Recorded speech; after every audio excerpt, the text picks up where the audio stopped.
Buenos días, jóvenes, estudiantes.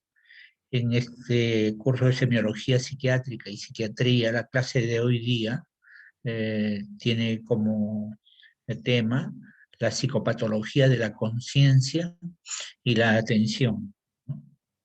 Las funciones mentales tienen su base en la función cerebral, pero no tienen una localización específica, ¿no? Especialmente la conciencia. Eh,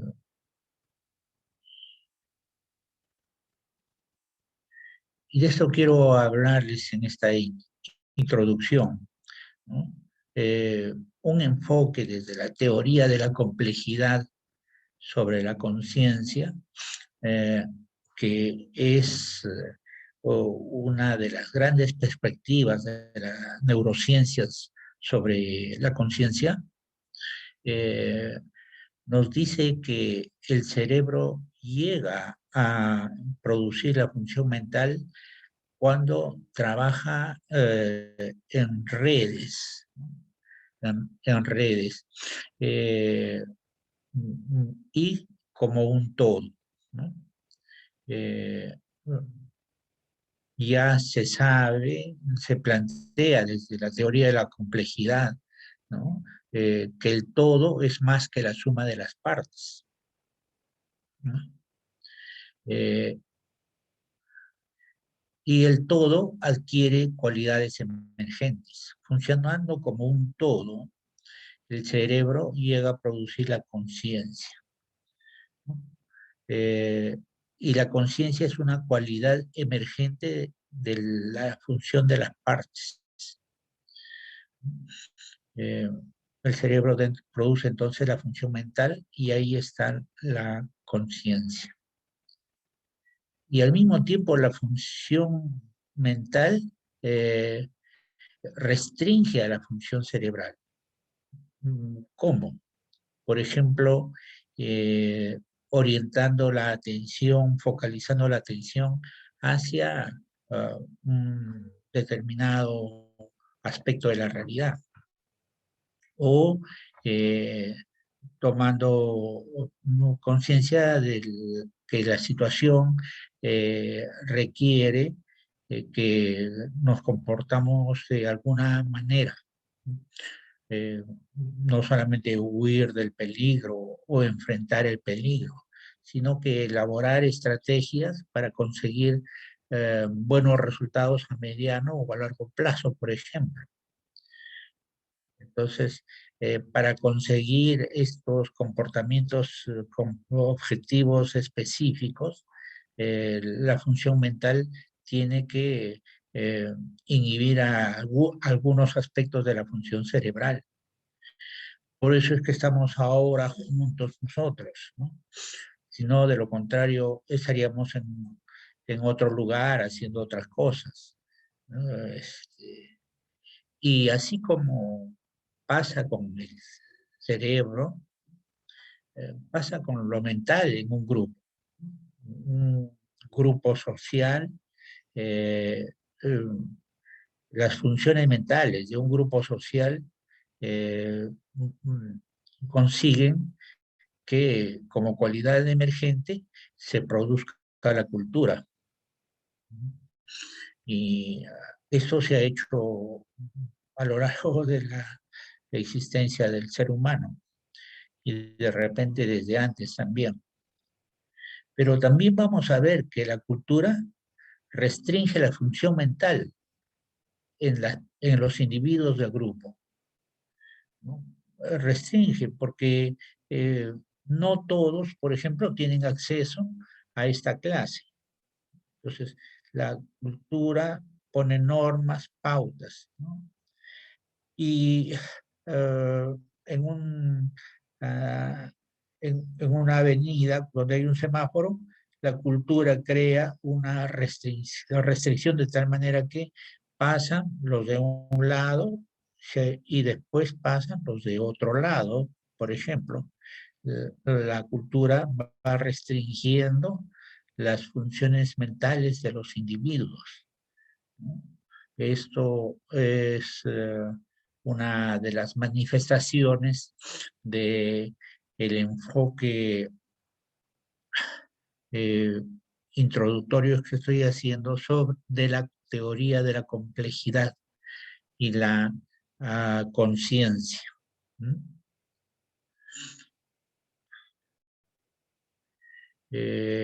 Este enfoque no lo voy a tratar más, ¿no?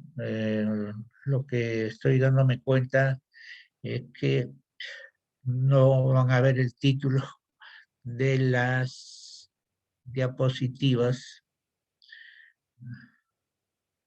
eh, Psicopatología de la conciencia, ¿no? Eh, la conciencia es esa capacidad de darse cuenta. ¿De qué nos damos cuenta? Nos damos cuenta de la realidad donde estamos, ¿no? Y también nos damos cuenta de la actividad que nosotros tenemos, ¿no? El darse cuenta, ¿no? Esto es diferente. Esa definición de conciencia eh, eh, eh, nos hace dar cuenta también que hay un concepto muy parecido, pero que se refiere a otro tema, la conciencia moral. La conciencia moral eh, es una función de la conciencia, pero solamente lo que se refiere a lo que se debe o no se debe hacer, o lo que la cultura ve como algo, lo que es bueno o lo que es malo. Y ese no es nuestro tema por ahora. ¿Bien? En psicopatología, la conciencia corresponde a la activación cerebral. Y la activación cerebral es la función de del tronco cerebral, pero es la función de la corteza cerebral también, ¿no? Eh, la activación cerebral, esto eh, eh,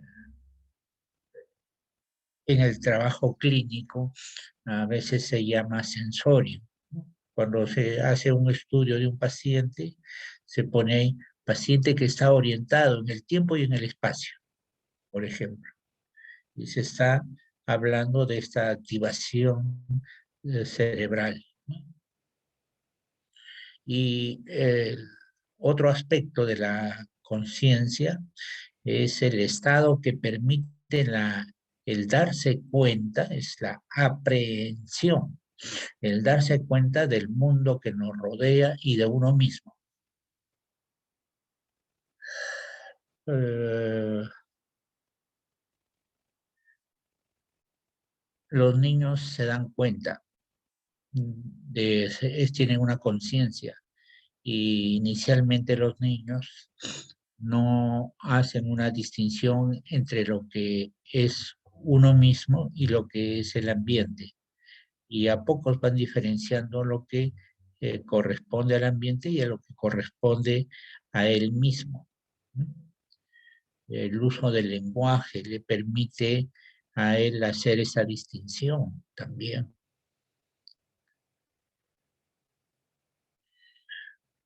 Este es el arousal o actividad cerebral, el nivel de alerta. El nivel de alerta, ¿no? Con contenido de conciencia eh, es el dado eh, por la vigilia consciente, ¿no? La vigilia consciente. Eh, Generalmente en las mañanas uno está más vigilante, ¿no? Y en la tarde hay un poquito de cansancio, algunas personas toman siesta, otros descansan. Fisiológicamente habría que descansar al mediodía, entre 1 y 2 de la tarde, por lo menos, habría que descansar, darse una hora de descanso porque eso mantiene el buen rendimiento después de la tarde. Pero ya ese estado de somnolencia es una disminución de la conciencia, ¿no? Luego viene el sueño ya es no estar consciente, uno no es consciente mientras duerme. El sueño profundo es un sueño en el que uno no se despierta con facilidad. Cuando la persona está con anestesia general, está con un nivel bajísimo de conciencia. Y cuando una persona está enferma de las funciones cerebrales, puede llegar al coma, donde ya no responde a estímulos, ¿no? Y solamente puede tener un reflejo pupilar lento, pero ya no responde ni a estímulos dolorosos. Entonces el nivel de alerta es muy bajo y el contenido de conciencia pues ya es bajísimo, ¿no? En el sueño REM hay un contenido parcial mínimo, la somnolencia es mínimo, ya está. Acá hay unas imágenes cerebrales eh, cuyo objetivo es que nosotros veamos que la conciencia requiere una actividad cerebral. En la imagen superior izquierda ah, se ve una tomografía con emisión de positrones de una persona que está en vigilia consciente. Y si la persona está anestesiada o con un sueño profundo, eh, hay estados ya donde la conciencia no está presente. Un estado eh, eh, más avanzado del coma, que es el estado vegetativo persistente, da otras imágenes, otras imágenes.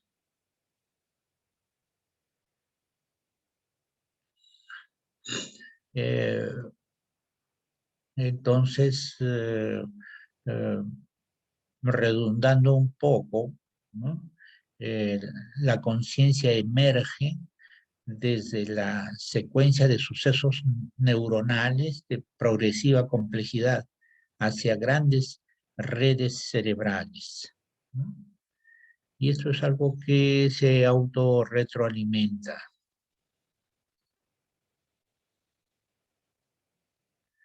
Eh, Cuando evaluamos la conciencia, tenemos que fijarnos también en el movimiento de la persona, del individuo.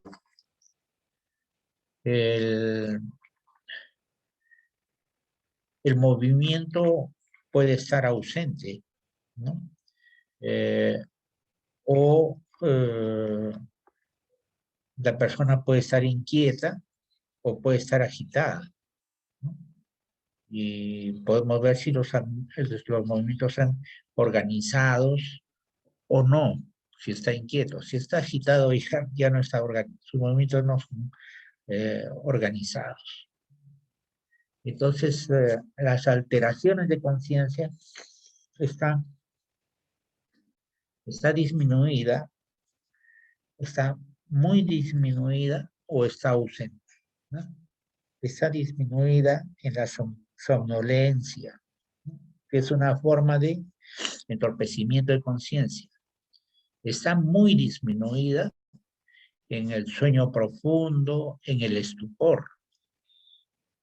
El estupor es aquel estado donde la persona no percibe al medio, no está consciente, ¿no? No está como si estuviera en un sueño profundo, pero no se despierta, sino ante estímulos muy intensos, como los estímulos dolorosos. Pero hay pacientes que están en estupor y ante un estímulo doloroso hace solo un movimiento evitativo de ese estímulo, pero nada más, ¿no? Y en el coma ya no hay ese movimiento, ¿no? Acá vemos que en el coma, claro, por supuesto en la muerte cerebral, ¿no? Que es la muerte del sujeto, no hay movimiento, ¿no? No está inquieto, este, y no está agitado. Pero eh, una persona que esté en estupor eh, puede estar inquieta, podría estar en estupor, no está agitada. Esto lo voy a acomodar acá. Acá mejor voy a poner esto y lo grabo. Esto está mejor.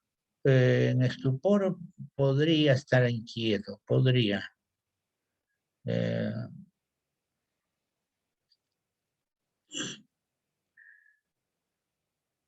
por motivos didácticos tengo que poner lo que es lo más frecuente.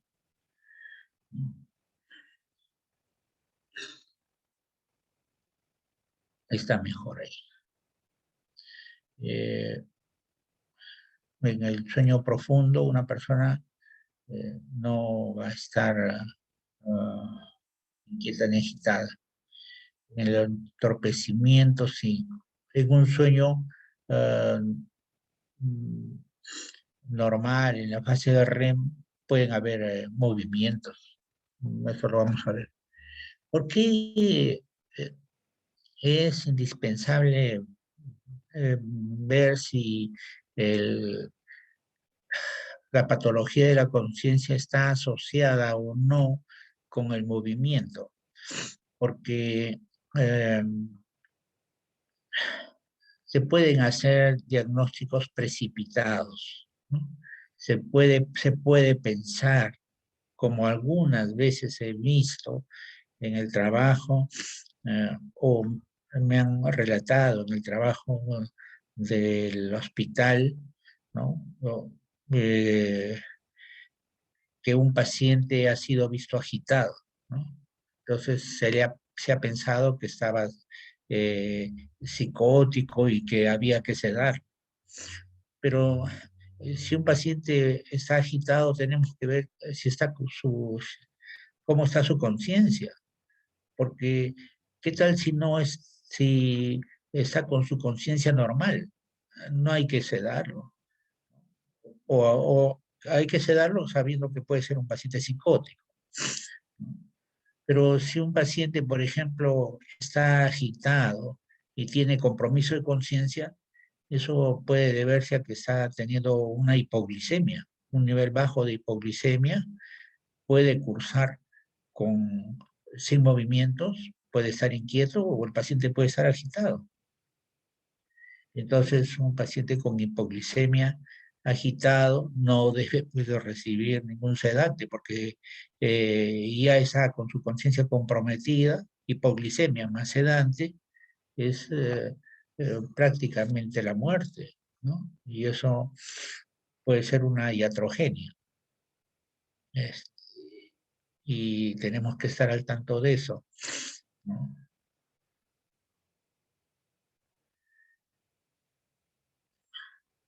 Este es un enfoque, una gráfica en la que quiero representar otro aspecto de la realidad de la conciencia, ¿no? El péndulo de la vida va desde la conciencia de sí y la vivencia de ser parte del medio. Ahora todos estamos aquí con conciencia de sí, ¿no?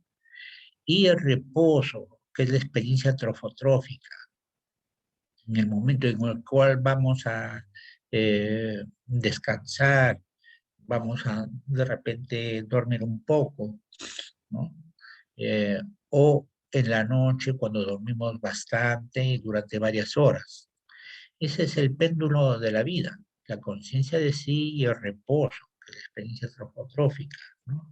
Y ahí van a estar actuando diversos inhibidores y estimulantes de neurotransmisores. Y otra experiencia independiente de este péndulo de la vida con la conciencia, ya es la muerte del tronco cerebral. Ya el coma o el estado vegetativo persistente. La muerte del tronco cerebral es el estado vegetativo persistente y eso se define legalmente, eso define legalmente la muerte de la persona con fines de trasplante de órganos, por ejemplo.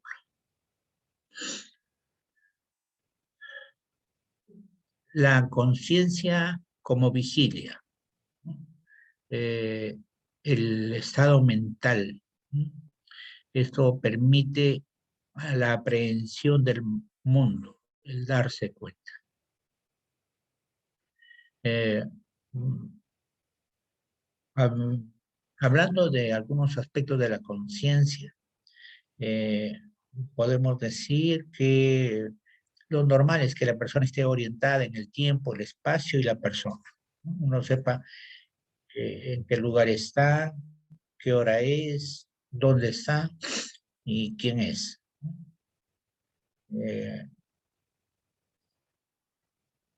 con ciertas variaciones, porque alguien podría estar en un campamento o estar en el campo de vacaciones, por ejemplo, y eh, este, después de 2 o 3 días no sabe qué día es exactamente, pero está muy consciente, solo que está consciente de otras cosas, está consciente del ambiente donde está. Bueno, son excepciones. El paciente que está con una conciencia normal reconoce al médico, ¿no? Eh, un paciente que ha estado en, eh, en estupor se va recuperando y el médico le va a pasar visita y le pregunta, señora, ¿quién soy yo? Y la paciente puede decir, ah, usted es un médico. ¿Me, me conocen? No, primera vez que lo veo. No se acuerda que ayer le he pasado visita. Recién se está recuperando. Pero ya está, de repente ya está normal con su conciencia, ¿no? Y puede reconocer el lugar. ¿Y dónde estamos? ¿Qué lugar es este? De la emergencia, puede decir, ¿no?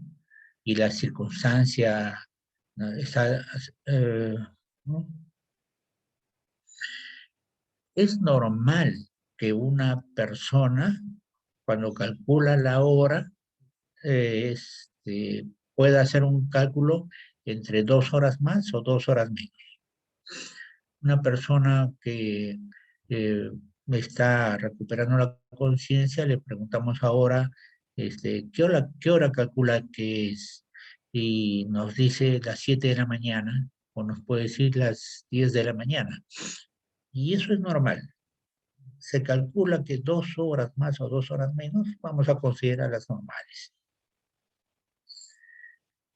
Se da cuenta de quién es, ¿no? Se da cuenta del ambiente y también pues va a expresar algunas emociones, ya se va a expresar tal como él se siente. Ah, al- Hay un estrechamiento cotidiano de la conciencia. Nuestra conciencia no es permanente no es permanente, no está permanentemente activa, ¿no? Y algunas veces está estrechada la conciencia. Eso se da, por ejemplo, cuando la persona no ve al que está a su lado y tiene la experiencia de estar solo, ¿no? y después de un momento recién se acuerda que alguien estuvo a su lado, pero estuvo tan concentrado en lo que estaba haciendo que no se ha fijado quién era, ¿no? Y de repente es alguien que lo conoce, ¿no? ¿A quién conoce?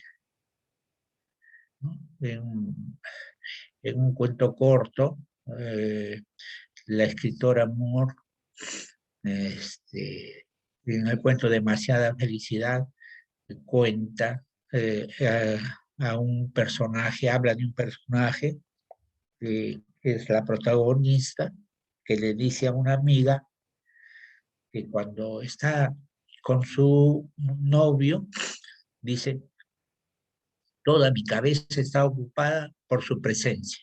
O sea que se ha dado cuenta la protagonista que cuando está con su novio no atiende a nadie más, ¿no? Su conciencia está concentrada en él, ¿no?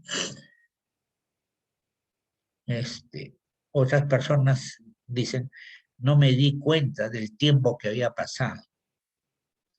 Me pareció que el tiempo era muy breve. O alguien puede decir, me pareció que el tiempo fue muy largo, me pareció una experiencia larga, ¿no? Una experiencia hasta inolvidable, puede decir, ¿no? Decirse, ¿no? Este, eh, Generalmente es cuando dicen que el tiempo ha pasado las cosas muy breves. Cuando uno lo pasa muy bien, puede decir, caramba, qué rápido se ha pasado el tiempo. No me di cuenta que habíamos estado reunidos 2 horas, cuando yo me parecía que habíamos estado hasta menos de media hora.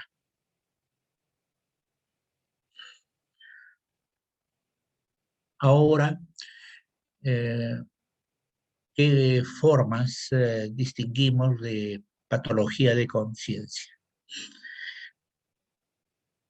El estrechamiento de la conciencia, ¿no? El foco abarca un contenido apreciablemente menor que lo normal, ¿no? Esta anormalidad se presenta en algunos estados hipnóticos. Un, ah, un adulto joven me contaba que eh, cuando tenía 7 o 9 años, algunas veces eh, le habían dicho que estaba caminando por la casa, se levantó de la cama en la noche y caminó por la casa y ya lo llevaron a dormir. Pero él ni se acuerda. Hay algunos que se acuerdan de eso, ¿no? Pero el paciente no se da cuenta que es de noche y se comporta como si tuviera algo que hacer, ¿no? Es un estado hipnótico, ¿no? Este, o sonambulismo también. En el trastorno disociativo, uh, eh, en el trastorno disociativo la persona no se da cuenta, no se da cuenta de lo que pasa. Y algunas veces no solamente no se da cuenta de lo que pasa, sino que imagina que están pasando otras cosas. Con un grupo en Video Forum hemos visto esta semana una película donde se ve que la protagonista atraviesa ante mucho estrés, atraviesa estados de pérdida de conciencia con comportamientos y que cree estar viviendo alguna situación diferente. Y cuando se recupera, este, se da cuenta de que lo que había imaginado no había pasado, a pesar de que lo había vivido, como ha tenido la experiencia como si realmente lo hubiera vivido. Eh, y es que hay dos formas ahí de trastorno disociativo.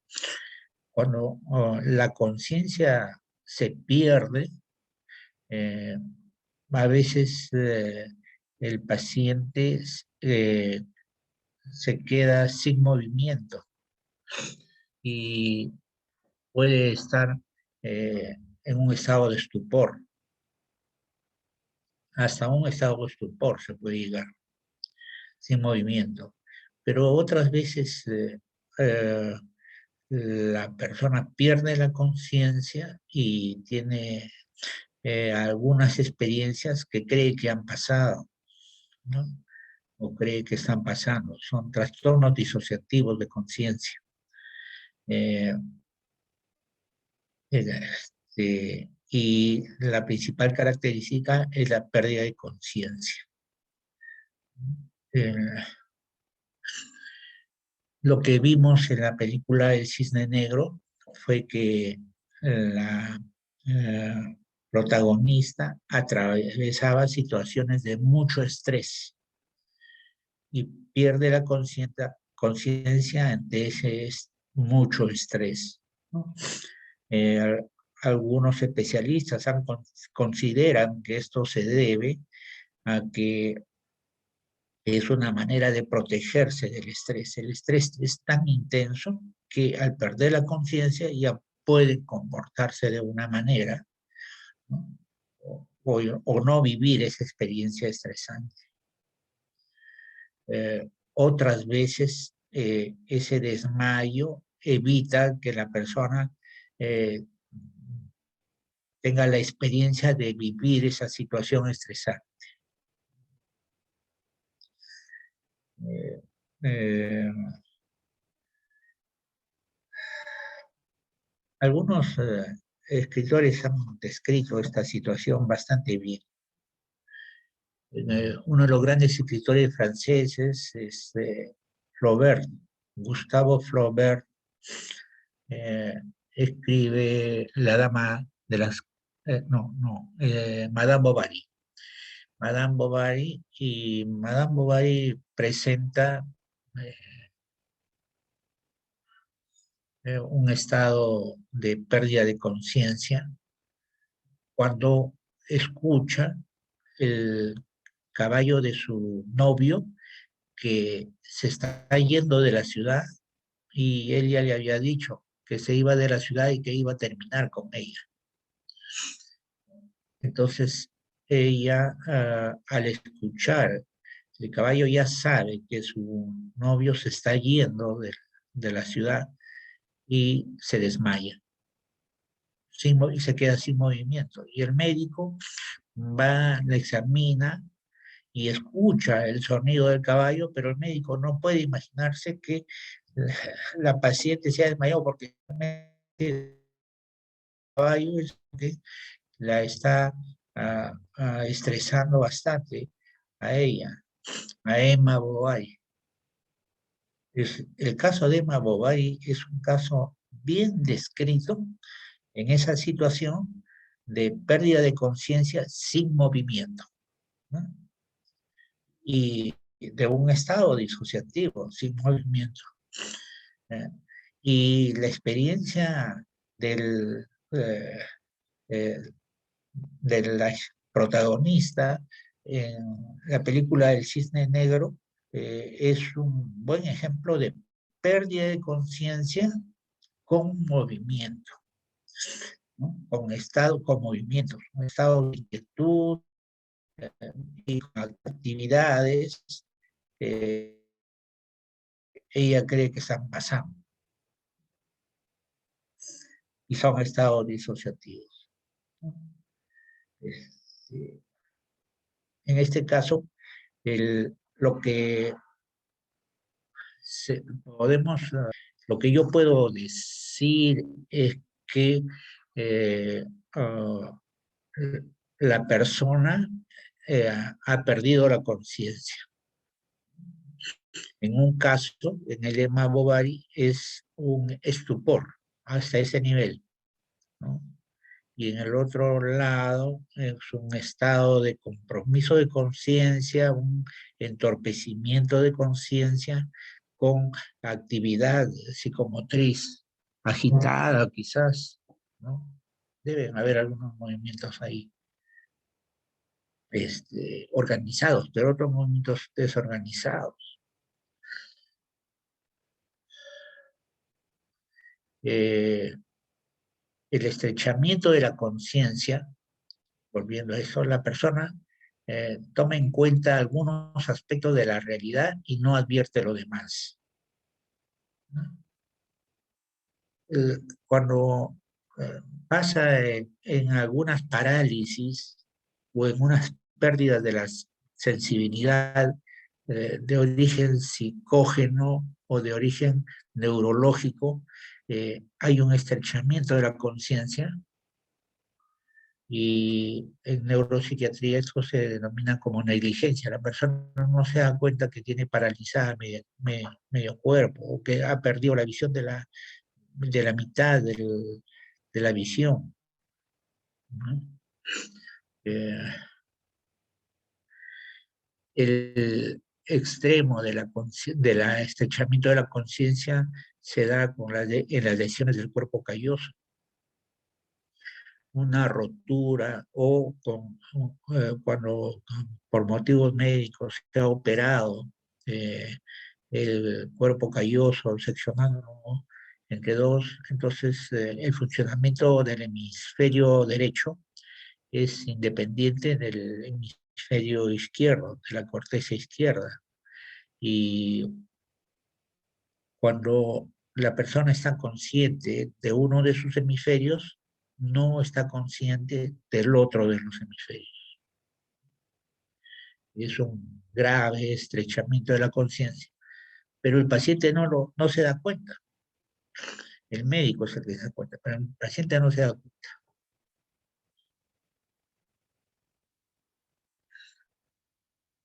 La, re, la reducción cuantitativa del campo de conciencia, que tiene varios niveles, desde un entorpecimiento leve hasta un entorpecimiento severo, y ya después se puede transformar en estupor, ¿no? Este, es, se da pues porque se da con qué características. Hay una disminución de la lucidez y la vigilia, que se da en estados tóxicos de delirium. Un estado tóxico puede darse eh, por una hepatitis, una fiebre tifoidea que complica la función del hígado. Eh, Esto puede llevar a que los compuestos nitrogenados, porque hay una falta, un déficit de funcionamiento hepático y hay mucho amoníaco, y esto intoxica al sistema nervioso central.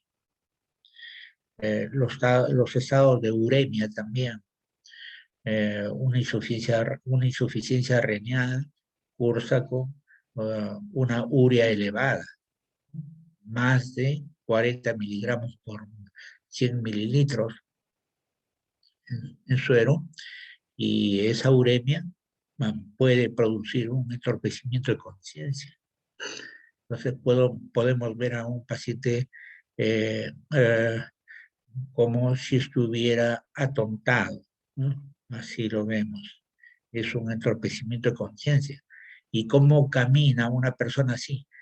No camina de una manera estable, tiene una marcha inestable y hasta se puede caer, ¿no? Si vemos que una persona se accidenta con su carro un domingo en la mañana y nos acercamos para verlo y él sale de su carro y camina tambaleándose, podemos imaginar que este hombre estaba ebrio y que se ha chocado y ebrio ha salido del carro, ¿no? Este, podemos imaginar eso, pero eso lo tenemos que examinar. No, no tenemos que hacer el diagnóstico a 20 metros de distancia. Hay que examinarlo, hay que ver de qué estaba, porque esa persona está en entorpecimiento de conciencia, tiene ese entorpecimiento de conciencia, de repente ni sabe qué día es, ni qué hora es, está bamboleándose, tambaleándose, va caminando y este, puede ser porque estaba ebrio y que por eso se ha chocado y así ha bajado, pero también podría ser alguien que se ha dormido manejando, se ha chocado y ha tenido un traumatismo encefalocraneano que le está produciendo eh, eh, una hemorragia intracraneal. Y eso les produce pues una hipertensión endocraniana y también le está lesionando algunos focos del sistema nervioso central. ¿Cómo saberlo? Tenemos que llevarlo a la emergencia y ahí tenemos que ver cómo están sus reflejos en general, ¿no? Desde los reflejos pupilares, ¿no? Y tenemos que ver si tiene signos de irritación meningia, tenemos que ver si esto es un proceso infeccioso, una meningitis, o es un traumatismo encefalocraneano, y también podemos saber si esto es un estado tóxico por ingesta de licor, ¿no? Quizá con una embriaguez alcohólica, ¿no? Lo que vemos es que tiene un compromiso de conciencia, un entorpecimiento de conciencia, y ese entorpecimiento lo lleva a comportarse de esa manera. Y como médicos tenemos que saber distinguir todas esas posibilidades.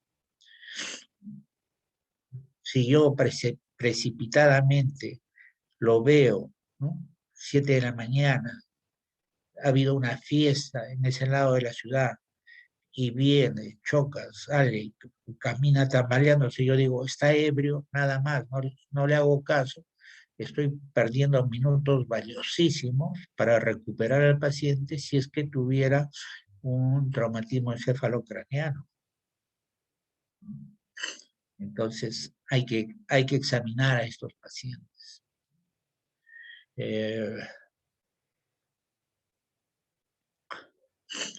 Otras veces el paciente tiene un entorpecimiento de conciencia porque está intoxicado no con alcohol, sino con algunos sedantes eh, o algunas drogas que producen sedación. En nuestro medio se consume poco, pero que podría ser, ¿no? Por ejemplo, eh, eh, morfina, ah, o heroína o compuestos parecidos, que son sedantes y que producen entorpecimiento de la conciencia. Pero también podemos pensar que podría ser un paciente con una diabetes que no está bien controlada, sino todo lo contrario, y eh, el paciente puede estar teniendo una hiperglicemia. Lo normal de hiperglicemia pues es de hasta 110 miligramos, ¿no? Algunos consideran 120, pero hasta 110 miligramos por 100 mililitros. Y personas que tienen 140, 100, o a veces 200, 300.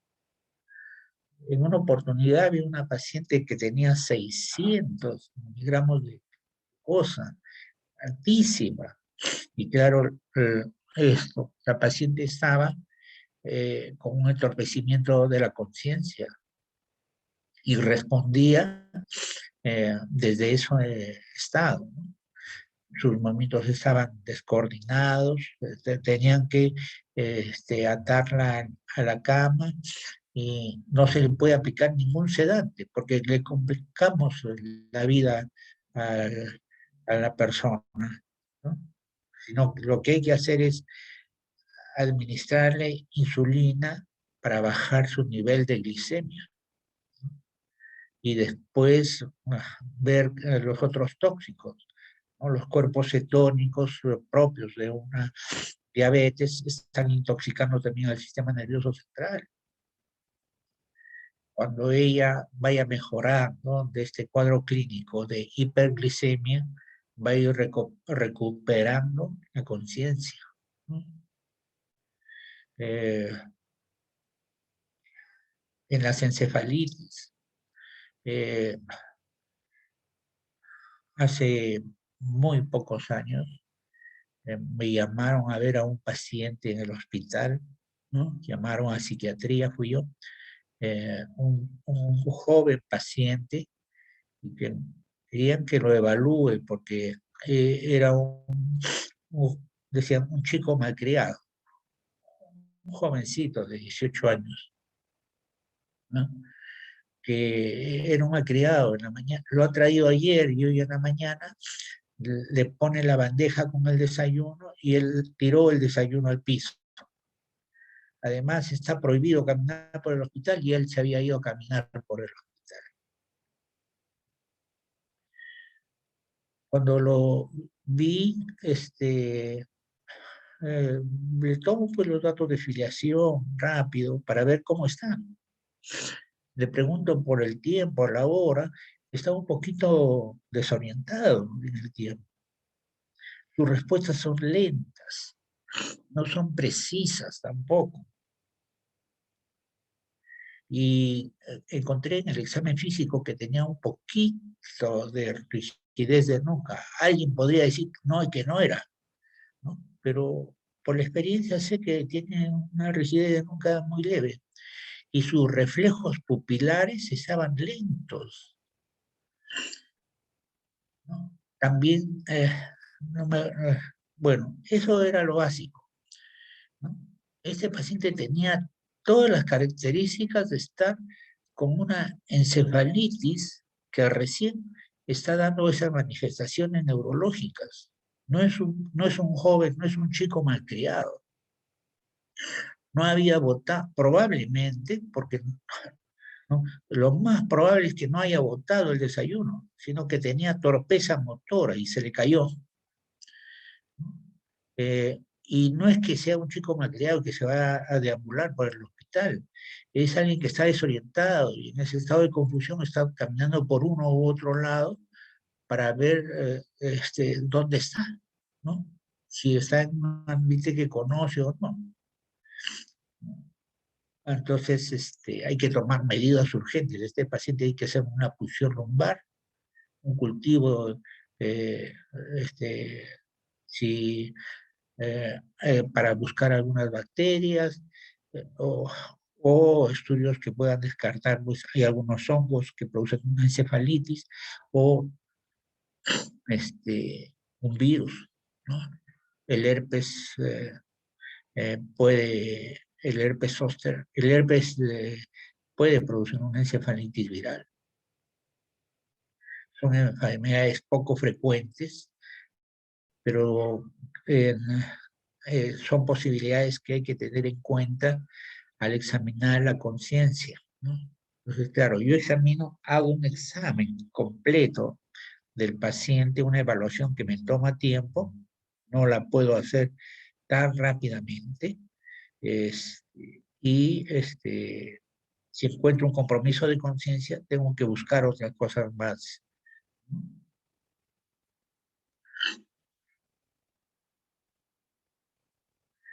El entorpecimiento de conciencia se ha clasificado de varias maneras.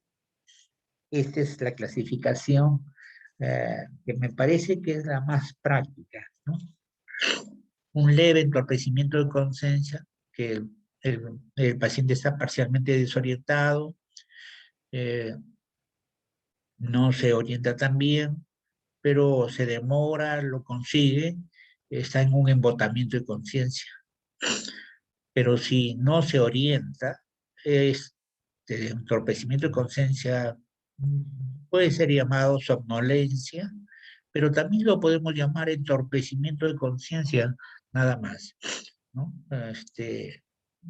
es una forma de entorpecimiento de conciencia. El paciente, si está con este entorpecimiento de conciencia, que eso es la somnolencia, no va a darse cuenta de dónde está. No sabe si es de día o de noche. No comprende las preguntas. Da respuestas desatinadas.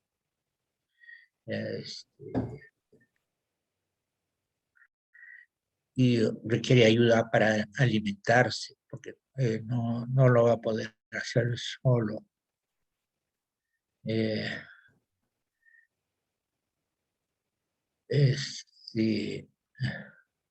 Y luego viene el estupor, donde el paciente solo responde al estímulo doloroso, ¿no?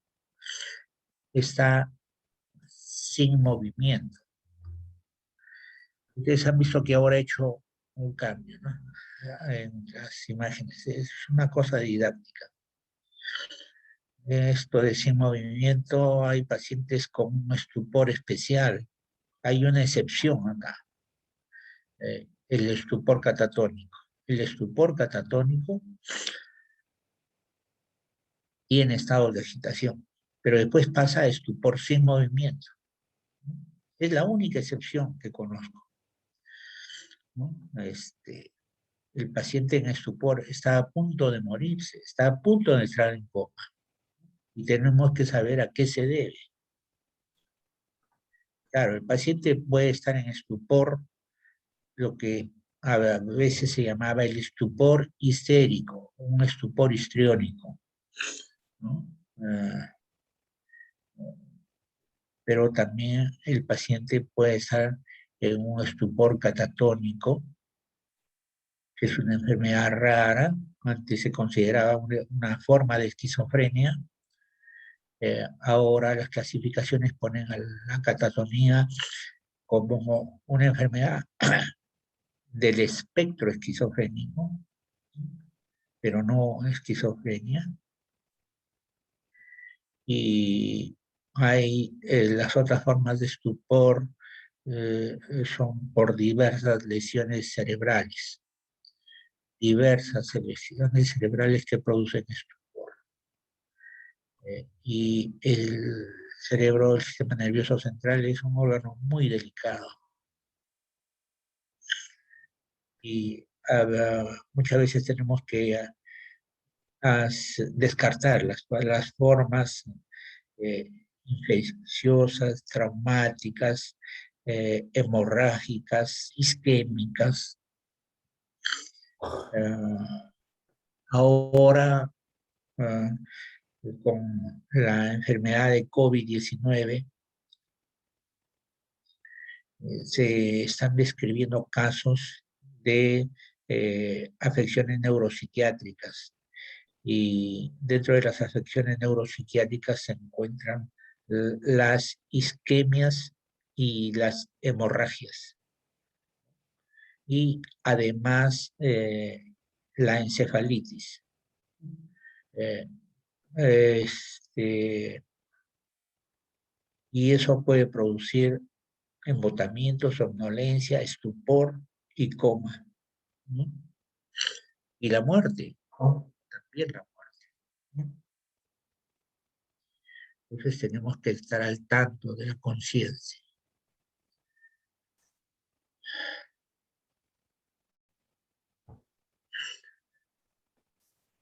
Entonces, al evaluar la conciencia, preguntamos si el paciente está orientado en el tiempo y en el espacio.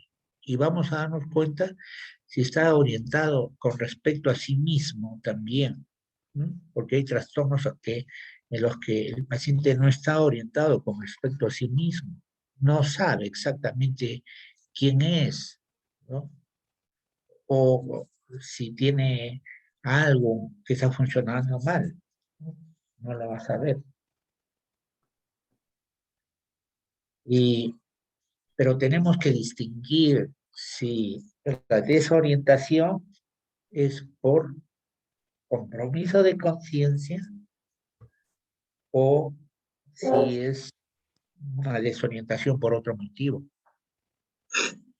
Los pacientes que tienen alterada la memoria, como se da en la demencia, tienen una desorientación amnésica. No están orientados en el tiempo, en el espacio, porque su memoria es muy deficiente. Eso es típico de las demencias, ¿no? Eh, También el retraso mental, también, ¿no? Un retraso mental moderado o grave, también hay un déficit de memoria. O porque la persona puede tener una desorientación delusiva porque tienen ideas psicóticas, ideas delirantes, y dicen que están en otro lugar, en otra fecha, en otra época, en otro lugar. Esto poquísimas veces se va a ver, pero hay que tenerlo en cuenta. Y hay una desorientación apática. Por algún motivo, la persona está muy apática, patológicamente apático, patológicamente indiferente al medio, y están desorientados, ¿no? Y es, luego está una alteración que es entorpecimiento de conciencia por entorpecimiento por compromiso de conciencia, ¿no? Entonces, ah, ahí también tenemos que orientarnos, porque el diagnóstico y el tratamiento va a ser diferente en cada caso, en cada uno de estos casos de desorientación, ¿no? Pero, ¿por qué lo pongo? Porque nosotros vamos a encontrar desorientación eh, por compromiso de conciencia, sabiendo que hay otras formas de desorientación. Como les dije, puede haber agitación psicomotriz y alteración de conciencia, ¿no? También hay agitación psicomotriz con conciencia normal. Una persona con un trastorno de personalidad que se pone violento, agresivo, está con una conciencia normal y está agitado, ¿no? Una personalidad se agita, está por problemas de personalidad. Un paciente con esquizofrenia podría estar sin compromiso de conciencia y estar agitado, ¿no? Pero hay personas que pueden estar agitados, ¿no? Y tener compromiso de conciencia, con hipoglicemia o hiperglicemia, hipoxia, ¿no? También, o una encefalopatía metabólica secundaria, ¿no? Eh, o también un estado disociativo de conciencia. Esto es psicógeno. Un estado disociativo de conciencia, esto es psicógeno. ¿Por qué los estados disociativos cursan con compromiso de conciencia? Porque la situación le es muy estresante. La persona no puede manejar esa situación estresante. Y generalmente las situaciones estresantes están vinculadas a determinados estímulos que los pacientes no pueden tolerar. Emma Bovary, por ejemplo, no puede tolerar que su novio la deje y que se vaya de la ciudad, ¿no? Entonces se desmaya, ¿no? No hace trastorno, no hace agitación psicomotriz, sino que se desmaya. Pero en la película que vimos, la persona está activa, de repente tiene momentos de agitación. Bueno, es una película, pues, no es exactamente un cuadro clínico.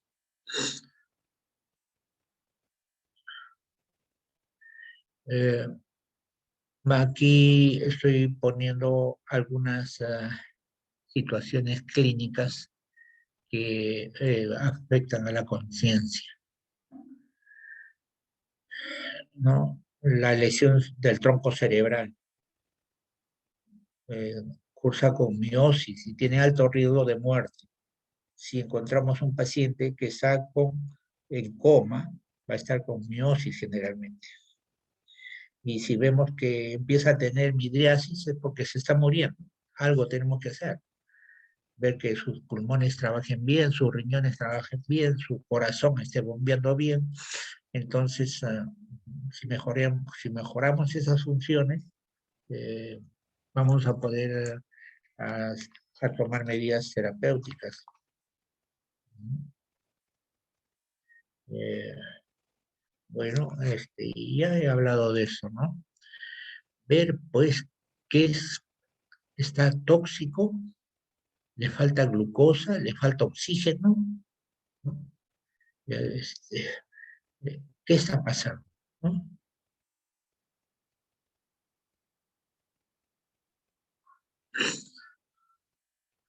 Eh, Aquí he querido representar nuevamente estos estados desde otro enfoque, y a esto ustedes lo pueden ver. Pude no haberlo puesto, pero es que me parece que muchas veces no se explora la conciencia y eso mm, nos hace perder eh, el diagnóstico, nos hace perder la capacidad clínica de hacer diagnósticos finos y rápidos, ¿no? Porque si estoy ante una encefalitis, no voy a dejar pues que pasen 2 o 3 semanas para diagnosticarlo. Este, esa encefalitis se va a curar, pero va a dejar al paciente con una lesión cerebral severa y con severas limitaciones. Tengo que hacer un diagnóstico rápido, en poquísimos días tengo que hacerlo.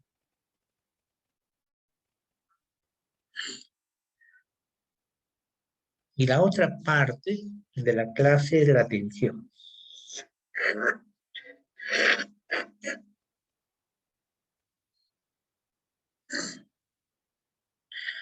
Atender pues significa aplicar voluntariamente el entendimiento a un objeto espiritual o sensible, ¿no? Eh, Proviene la palabra tender de tender, tensar la cuerda del arco hacia un objetivo. Eh, Esta es otra función. Es afín a la conciencia, es algo afín, pero es algo diferente, ¿no? Cuando la atención está buena, uno puede seleccionar los estímulos, ¿no?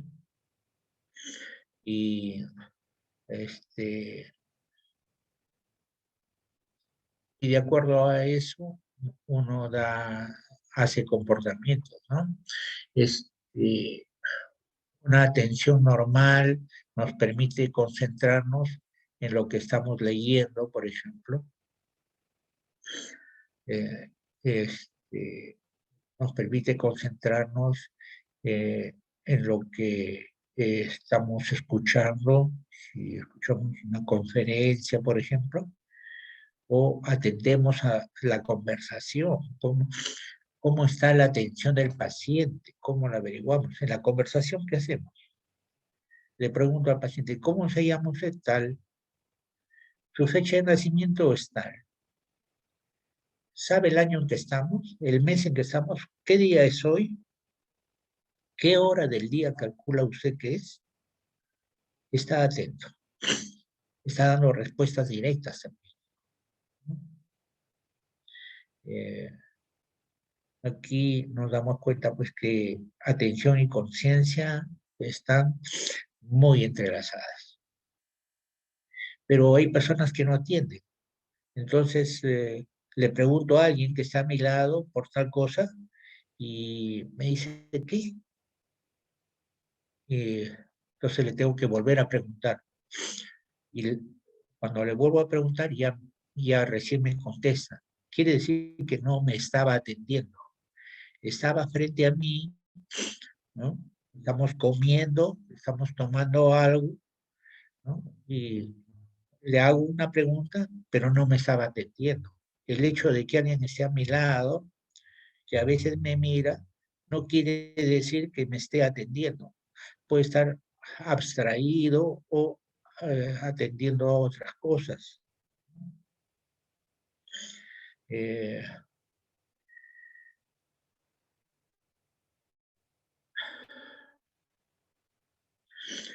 la atención es la capacidad de seleccionar un estímulo del conjunto. Nosotros tenemos muchos intereses. Tenemos intereses que van por el cuidado del cuerpo, el deporte, la gimnasia. Tenemos intereses practicar un arte, alguien canta en un coro, toca un instrumento, a alguien le gusta la pintura, ¿no? A alguien le gusta la literatura, o nos gustan varias de estas cosas, y entonces podemos seleccionar múltiples estímulos. Y de acuerdo al objetivo, vamos a seleccionar y nos vamos a concentrar en algo.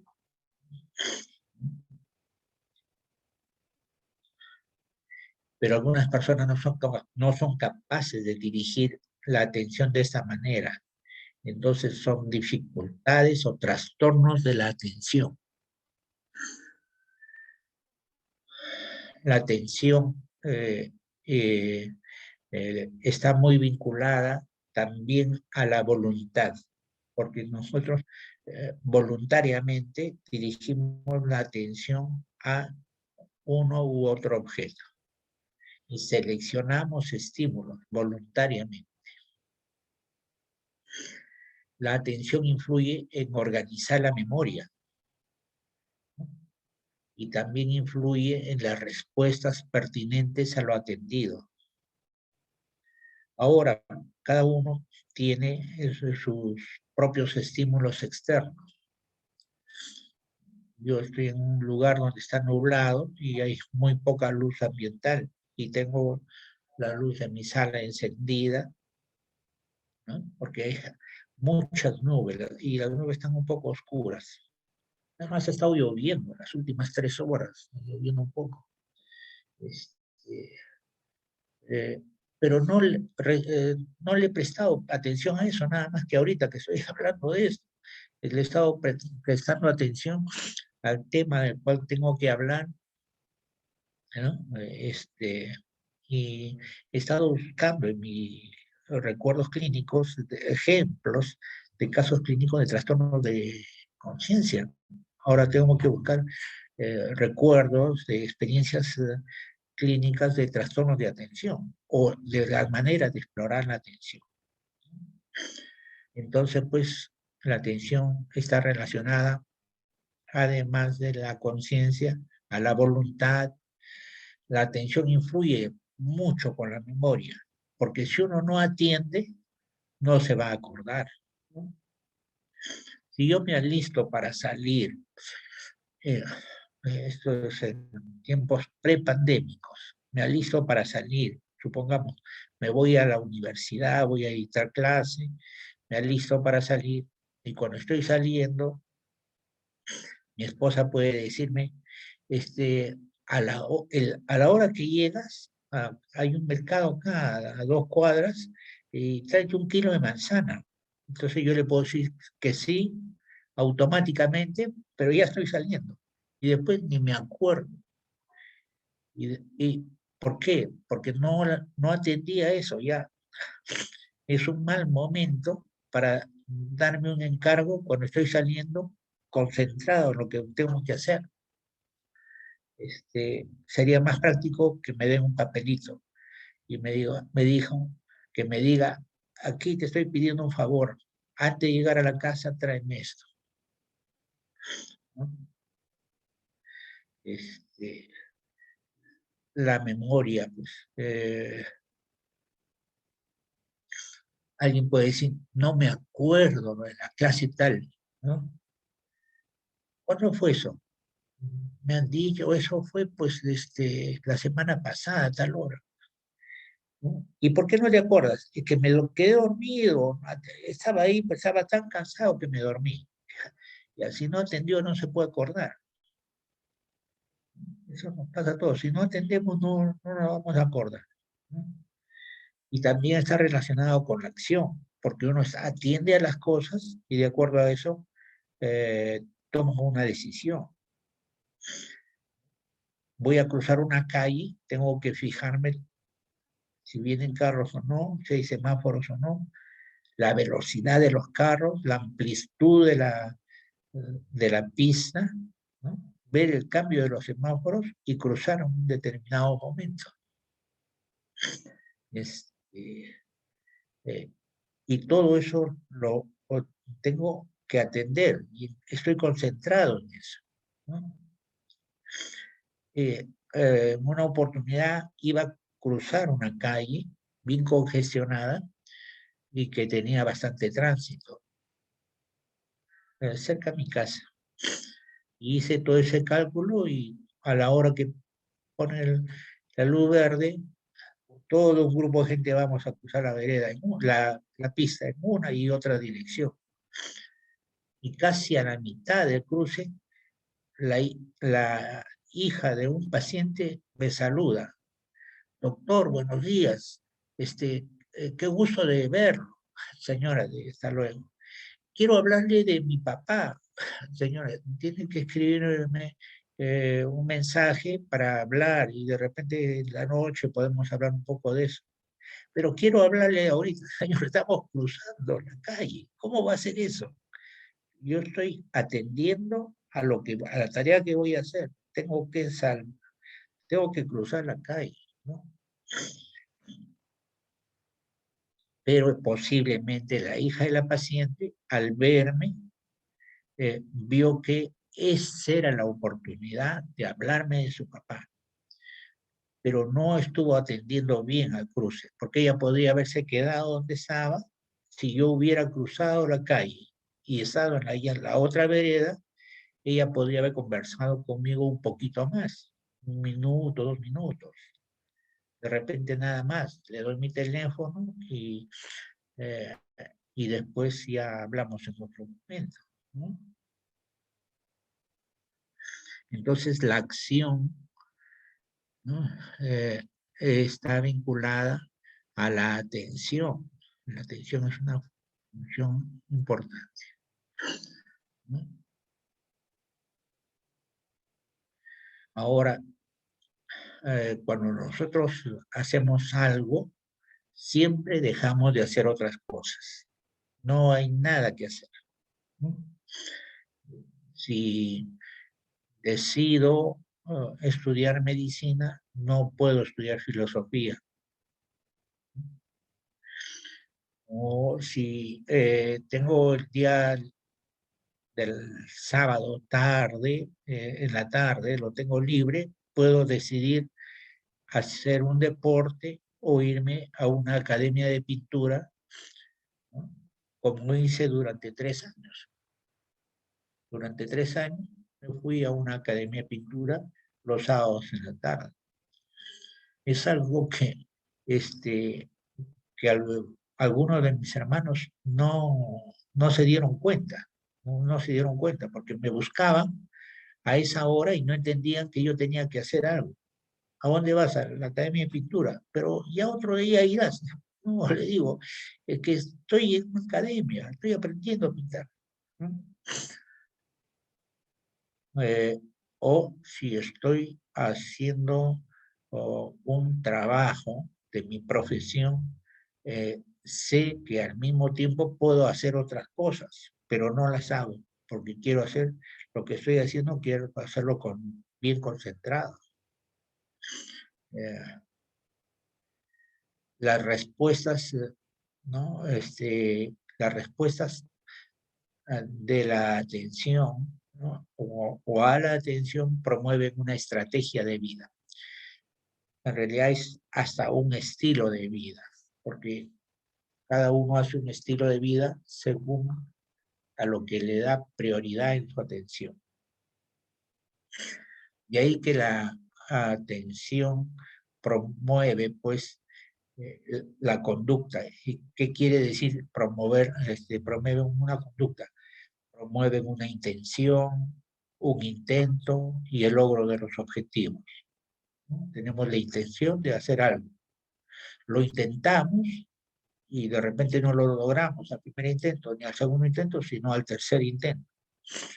como en unas Olimpiadas. El que hace un salto alto, le dan 3 oportunidades.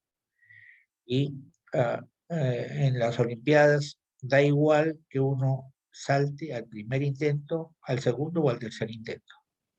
Es lo mismo para el puntaje en las Olimpiadas y al logro de objetivos.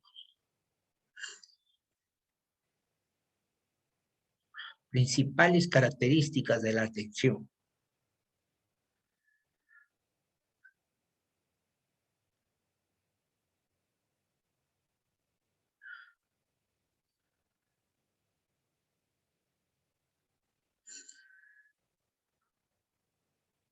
He seleccionado algunas características. En realidad, pues la fenomenología de la atención es profunda, amplia, pero he seleccionado lo que puede ser pertinente para esta clase. La atención tiene una característica, tiene un umbral, ¿no? O sea que tiene que haber una intensidad del estímulo para despertar la atención. Hay un campo en la atención, ¿no? El campo es amplio. Como les dije, nosotros tenemos eh, diversas actividades que nos gusta hacer. Hay un campo grande de la atención. Y dentro de eso seleccionamos algunos y de manera especial en unas horas nos concentramos en otras, ¿no? Eh, lo que se ha discutido bastante en los últimos 25 años es la sobreestimulación que da el mundo digital.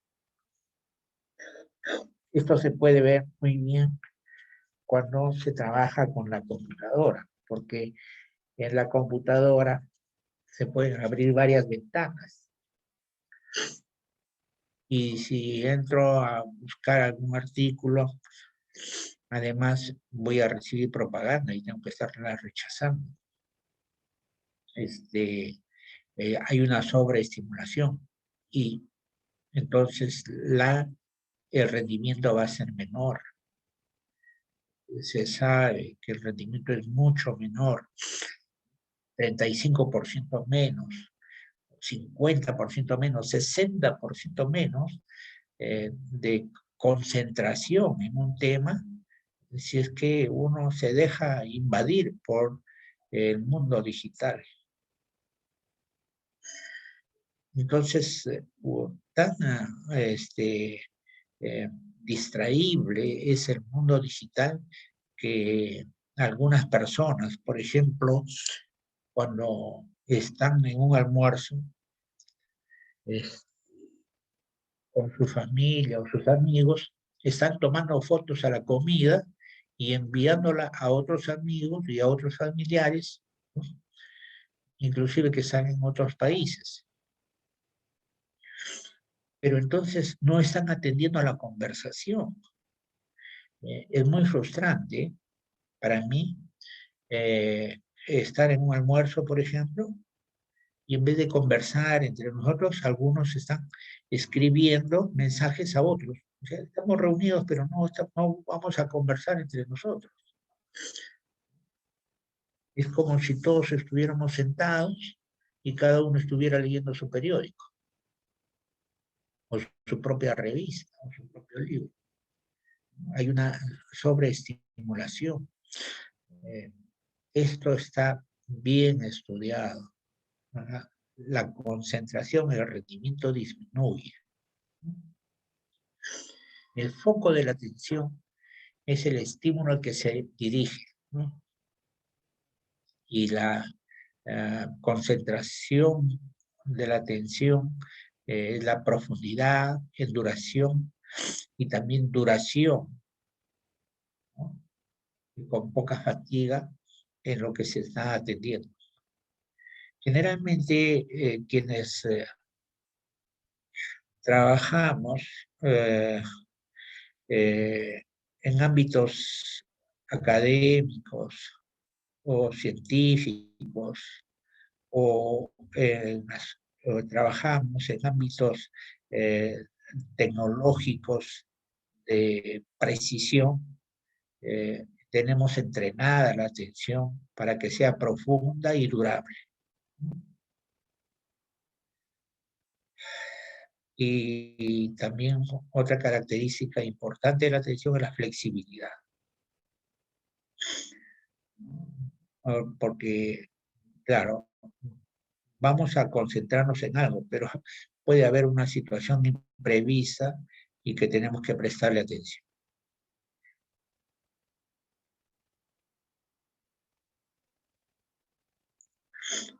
Esto lo tengo que bajar para poderlo, para que ustedes lo puedan ver bien.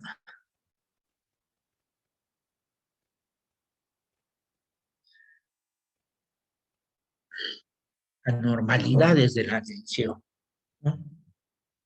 Hay algunas anormalidades. La atención también tiene anormalidades, ¿no? Una elevación anormal del umbral de la atención. Los estímulos para despertar la atención son más elevados de lo habitual. Esto se observa en compromiso de conciencia, hemos visto algunos ejemplos, el estupor, ¿no? Hay una completa falta de atención. Y cuando hay un estímulo doloroso, apenas hay un movimiento, nada más, un pequeño movimiento. En depresión también.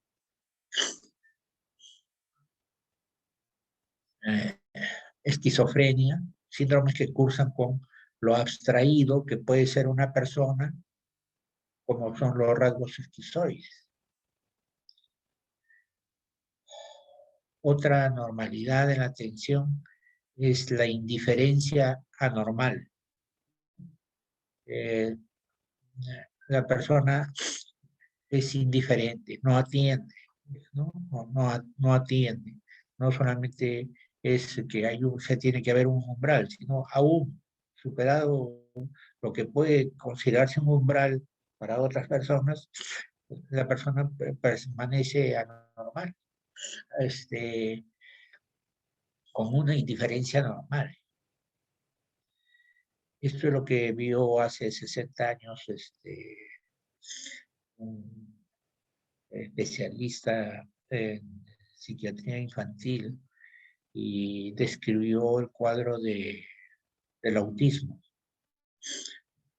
Los niños abstraídos, los menores de edad abstraídos, bien abstraídos, antes se les diagnosticaba con esquizofrenia. Y Leo Kanner, con doble N, se escribe Leo Kanner, se dio cuenta de que no tenían esquizofrenia. Era un cuadro quizá muy cercano a la esquizofrenia algunas veces, pero era predominantemente una indiferencia normal, claro, con otras características más, ¿no? Una dificultad para expresarse verbalmente o para la comprensión verbal y con momentos de inquietud, este,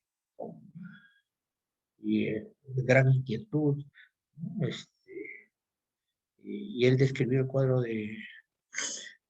de autismo, ¿no?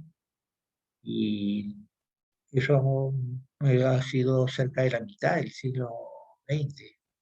Y unos años más tarde, un psiquiatra diagnosticó casos leves de autismo y que con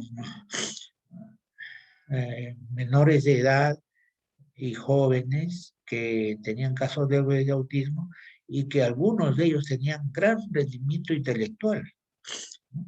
El doctor Asperger. Esa enfermedad se llama enfermedad de Asperger y que ahora es parte del espectro del trastorno autista.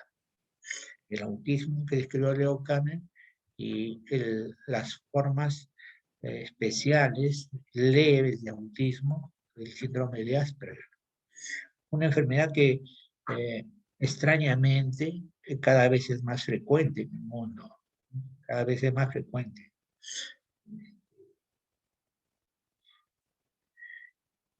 Después está la fatigabilidad. Las personas se cansan con facilidad y ya no atienden, ¿no? Entonces, hay personas que no pueden ver una película, no pueden ver una película. Cuando veo a una persona que puede tener factibilidad, eh, le pregunto, ¿y usted lee? No, me dicen generalmente. ¿No lee el periódico? No leo el periódico. ¿Y ve televisión? Sí, a veces. Y le pregunto al familiar, ¿ve televisión y ve un programa completo? No, está viendo una novela, por ejemplo, y a los 5 o 10 minutos ya este, se va a otro sitio, no puede. Entonces, su atención está muy fatigable.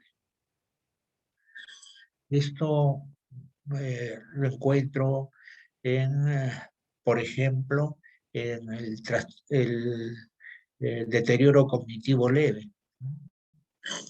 Una persona que ha sufrido muchos golpes de cabeza, muchos traumatismos intracraneales, eh, por hacer deportes rudos o por caídas diversas o por un accidente, ha tenido un trastorno, este, eh, un traumatismo encefalocraneano. Puede haber quedado con una lesión que le da fatigabilidad. Pero también esto es por otras cosas más también puede ser. Hay fatigabilidad en depresión, ansiedad, en trastornos neurocognitivos, bueno, los he mencionado, en delirium. El delirium es un estado, generalmente es un estado, un trastorno metabólico secundario del sistema nervioso central, generalmente. Y eh, también está la hiperprosexia. Aquí hemos visto,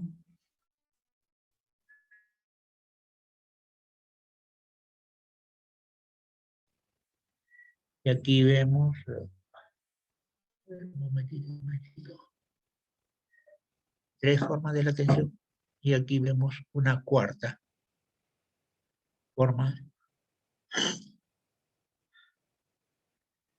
de patología de la atención.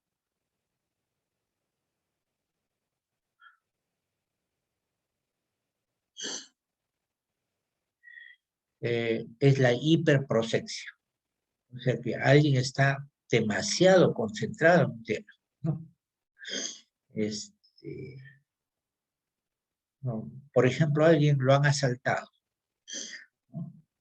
Y después ya cree que en cualquier momento lo van a asaltar de nuevo. Está atento a todo, ¿no? Gente con la que se cruza. El otro día he visto a una persona que apenas se acerca y ya piensa que le va a contagiar el virus, ¿no? Está con hiperprosexia, es la hipervigilia o hiperalerta también, porque han tenido una experiencia traumática, se quedan hipervigilantes, hiperalertas. Esto se puede confundir con las ideas de persecución, pero no, es una hipervigilia, hiperalerta. En este estado no se puede dar una buena respuesta a los estímulos. La hiperprofeccia disminuye el rendimiento de la persona. Un grupo de casos se dan en la propensión forzada a tomar conocimiento y prestar atención a algunas sensaciones. Por ejemplo, en ansiedad, el paciente ansioso puede estar muy atento a algunos detalles de algunos aspectos de la realidad.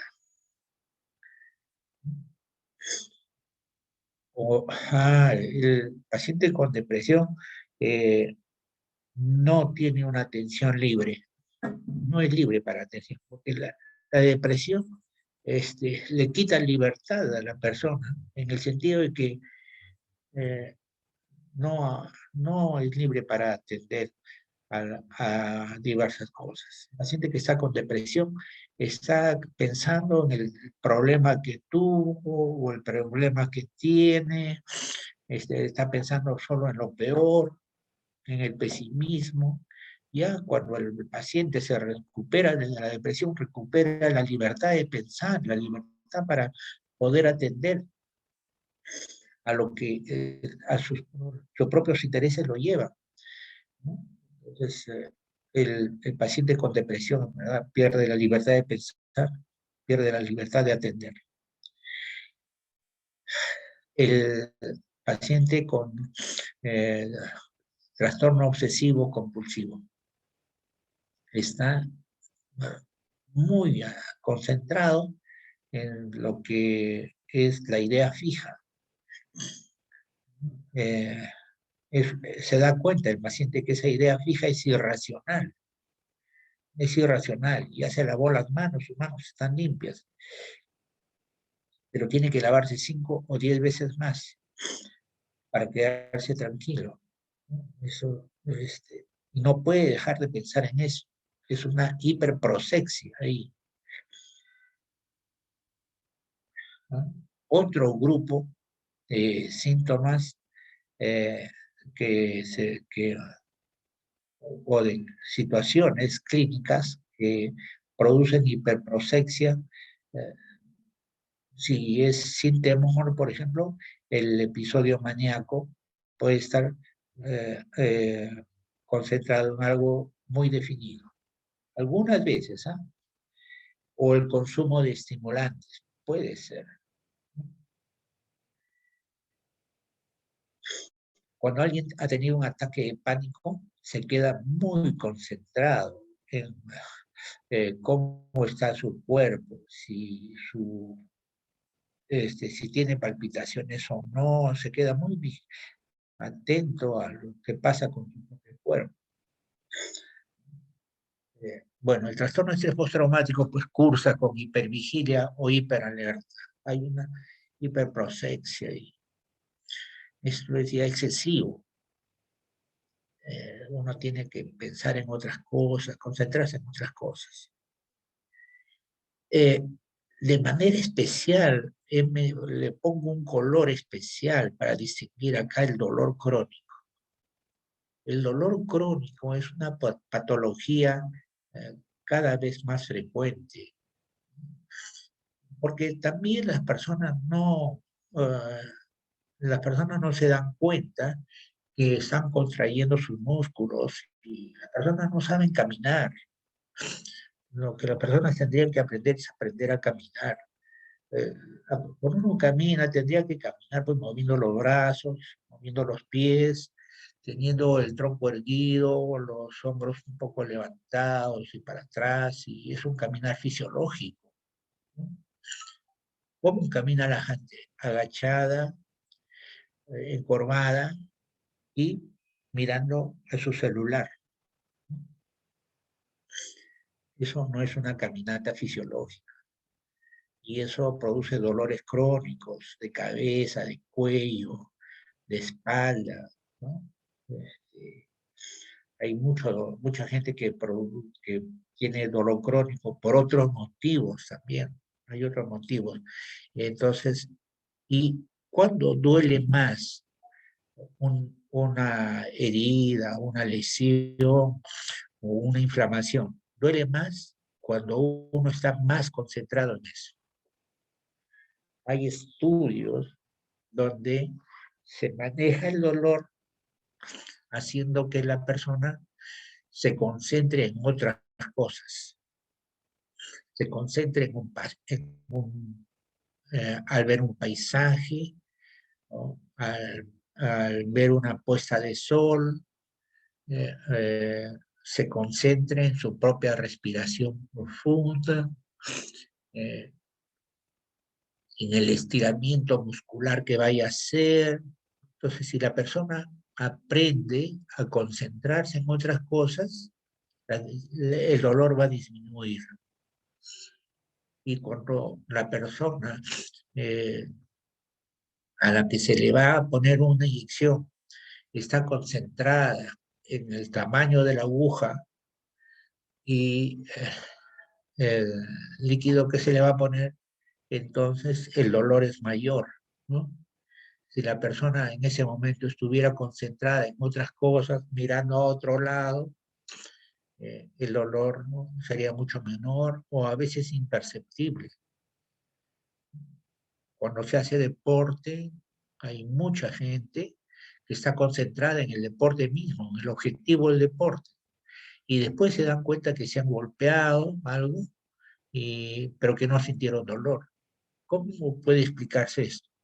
Porque su atención estaba concentrada en el objetivo del deporte que estaban haciendo. En la hiperprosexia, la persona está concentrada en su dolor. Esto es